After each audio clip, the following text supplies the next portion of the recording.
Welcome to Born to Ramble. My name is Nikki, and I was born to ramble.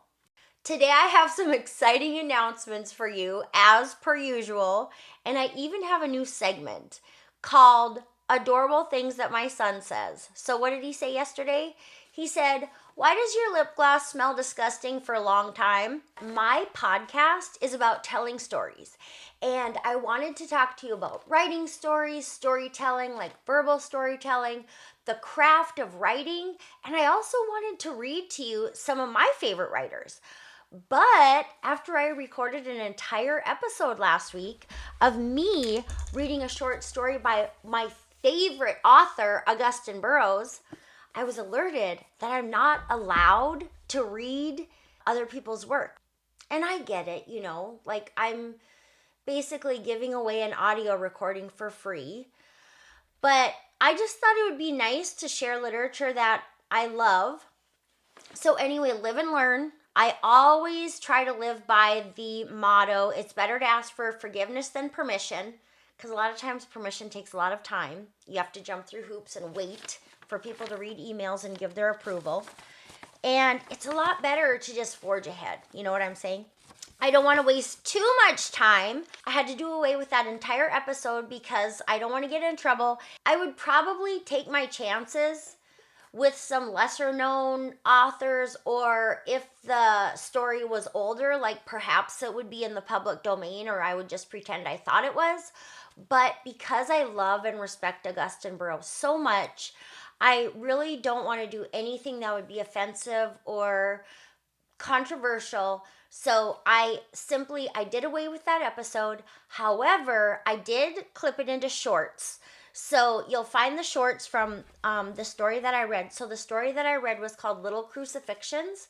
And the reason I love it so much is because when I was younger, I used to always pull on my cuticles, and I would always have bleeding cuticles because I just could not stop picking at my fingers. And this story, Little Crucifixions, found in this book, Possible Side Effects, by, as I said, my favorite author, Augustin Burroughs, is about bloody fingers. So he always is picking at his fingers and having little blood all the time. And he just talks about how ironic and hilarious it is because his fingers are his worst quality. And it's also the most important thing for his work as a writer and meeting people, meeting his readers, signing autographs, etc. So I love that story. Check out my shorts if you want to hear some clips or some excerpts from that story, but not the whole story because I don't want to break the law when it comes to Augustin. Next, let's move into the job report. So as per usual, the job report is pretty depressing this week. I've got a handful of rejections because it is Monday morning. I pre-record these. FYI, in case you care. So I got a bunch of rejections. I was a little bit disheartened today because I did get an automated rejection from a company that I interviewed with 4 of the people, like face-to-face, not actual face-to-face, over Zoom. But I met them, and so I was like a little bit saddened to see that their rejection came in the form of an automated email. But it also kind of just like confirmed to me that that's like a $50,000 job move, and I'm not looking for a $50,000 job. At the end of the interview, they did ask me, "Do you have any questions for us?" And I really wanted to ask, "Do you think a man would accept $55,000? But I didn't, because here's the key to getting a job. This is what I've learned over many years of having jobs, is that you can't say your real thoughts. You should never say your real thoughts. But you know where you can say your real thoughts? In your stories, which is why I love stories. I just think it's so important to tell people who you are and live your fullest life. Because when you start to stifle your real self, you get pinched and pinched and pinched and pinched until finally you're not going to be able to handle it anymore. So anyway, I was rejected for a job that probably wouldn't have been a good fit anyway. And I did make some notes yesterday because I was just thinking, I'm just really flabbergasted by the amount of jobs that are paying under $60,000. Here's the short and long of it. If you don't have money for a tip, you don't have enough money to go out to eat. If you don't have enough money to pay an adult who would like to live in a physical dwelling, you don't have enough money to post job listings on LinkedIn. So stop it. Do you want disgruntled employees? Have you ever heard of Maslow's hierarchy of needs?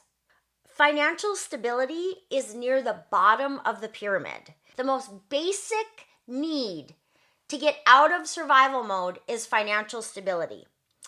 Do you think that I'm going to deliver an exceptional customer experience if I'm living in fight or flight with no financial stability?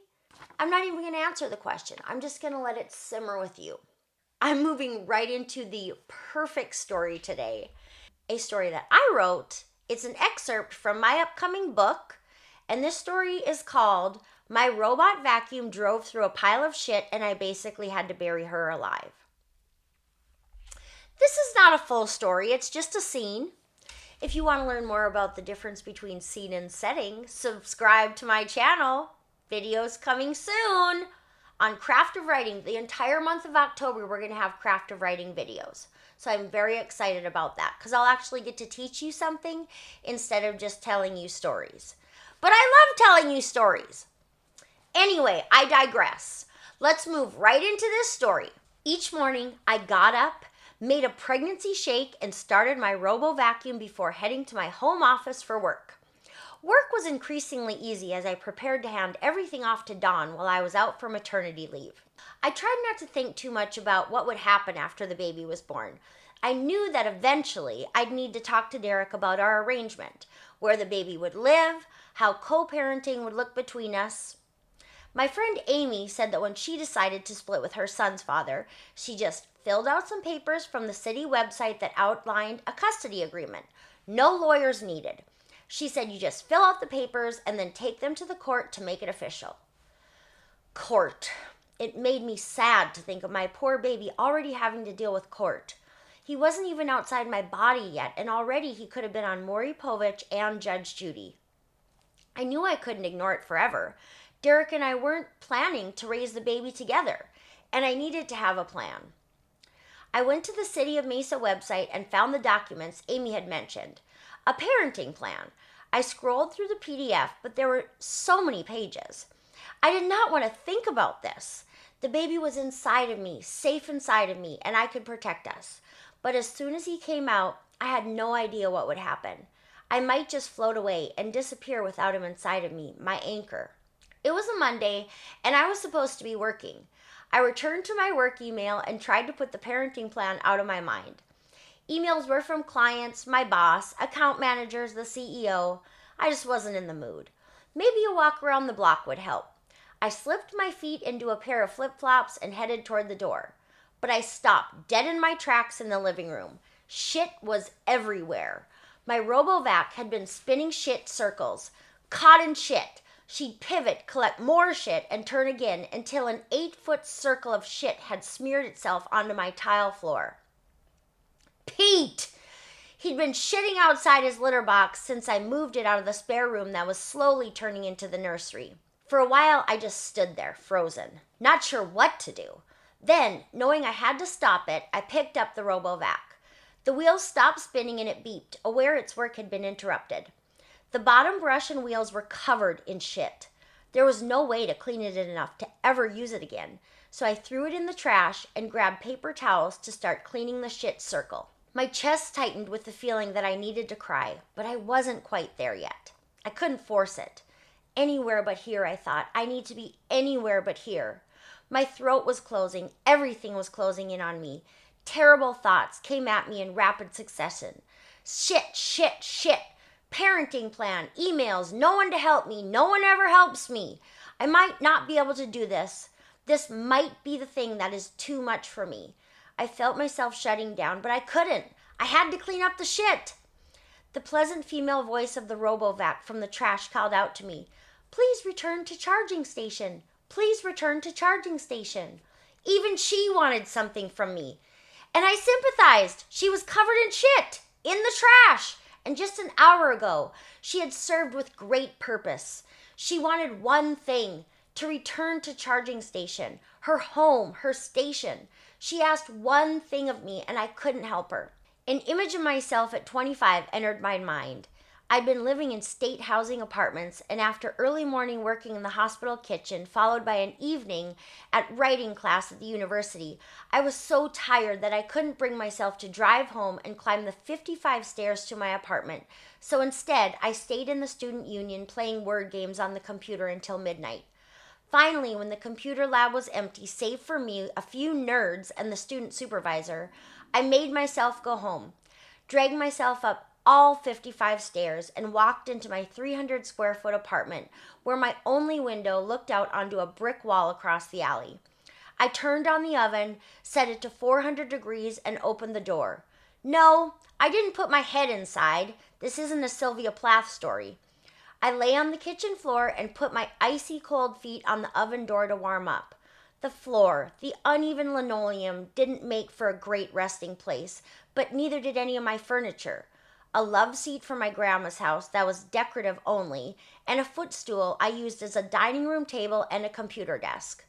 My spine pressed into the hard floor as I realized I was hungry, but there was no food and there was no money, and I definitely wasn't going anywhere because then I'd have to climb those stairs again. DoorDash didn't exist yet, and even if it did, I wouldn't have been able to afford it. One hot tear fell down the side of my face, opening the floodgates for all other tears to follow. I cried as hard as I could until I could articulate my sadness, and then I screamed out to no one, and also my entire apartment building, because I'm sure everyone could hear me. I just want someone to buy some bananas. My parents spent my entire life telling me they knew I could do things by myself, as if they were trying to instill self-sufficiency and confidence by not helping me. But wouldn't it be nice to have a fucking meal or $50 gifted to me every now and then, instead of having to kick my own ass through every fucking day? My classmates who had wardrobes purchased by their parents, cars paid for and insured by their parents' policies, tuition paid for, and a warm house to go to on the weekends. Fuck! I was so sick and fucking tired of doing everything by myself. Okay, so I was still resentful about that, which created a real shit sandwich for me at the present moment, when my goal was simply to function as a human greenhouse, brimming with sunshine, nutrients, and calm energy, to be a stable woman who wasn't fazed by the shit from her own childhood, while also cleaning my furry child's literal shit that had been smeared into the floor by my robo-butler. No one was listening. I had lost all control. The floodgates opened. Crying so hard I couldn't even see. I also couldn't breathe very well because the smell was atrocious. It was a trap. I couldn't not clean up the shit. Who else would take care of this nightmare? I filled the trash can with shit-covered paper towels and then Clorox wipes. Please return to charging station, my dear robot friend called. She sounded more persistent, scared even. You have to stay there, I told her. I'm sorry.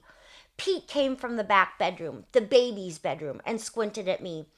Why are you doing this to me? He came to rub his face on my leg, and as I reached to pet him, crying but surrendering, I knew he wasn't trying to ruin my life. He just wanted his room back.